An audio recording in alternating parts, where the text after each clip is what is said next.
नमस्ते साथियों। आज मैं एक ऐसे विषय पर बात कर रहा हूं जो लोग हमें अक्सर पूछते हैं। लोग कहते हैं कि U235 और U238 दोनों भाई भाई हैं, एक ही परिवार के सदस्य हैं। फिर आप कहते हैं एक तो फिशन आराम से कर लेता है, दूसरा फिशन में भाग नहीं लेता है, ऐसा क्यों? तो आइए इस जटिल सी पहेली को एक आसान एग्जाम्पल से समझते हैं। मान लीजिए आपके पास दो मटके हैं जिसमें पानी भरा हुआ है, दोनों मिट्टी के बने हैं। U235 का मटका थोड़ा सा डगमगा रहा है, उसमें मैं पानी की एक बूंद और डालूंगा तो वो और डगमगाएगा और टूट जाएगा।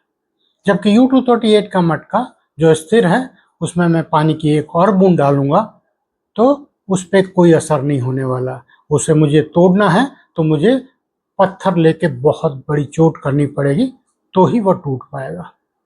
तो आइए विज्ञान से इसको समझते हैं।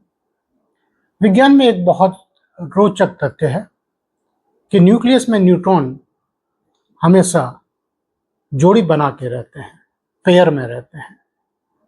अब U235 को आप देखिए, U235 में 143 न्यूट्रॉन होते हैं जो कि एक ऑड नंबर है, तो इसमें बेचारा एक न्यूट्रॉन अकेला रह जाता है, बाकी सारे पेयर में होते हैं। तो ये इंतजार कर रहा होता है कि कोई मुझे और मिले न्यूट्रॉन जिसके साथ मैं पेयर बना के रहूं। तो फिशन करने के लिए जब न्यूट्रॉन बाहर से न्यूक्लियस में आता है तो उसको बहुत खुशी होती है और वो इसका जोरदार स्वागत करता है, और जो एनर्जी प्रोड्यूस होती है वो इस न्यूक्लियस को ब्रेक कर देती है। दूसरी तरफ U238 को देखिए, इसमें 146 न्यूट्रॉन होते हैं और ये एक इवन नंबर है। इसका मतलब सारे न्यूट्रॉन ऑलरेडी पेयर में हैं, ऑलरेडी जोड़ी बना के रह रहा है, कोई भी न्यूट्रॉन फ्री नहीं है।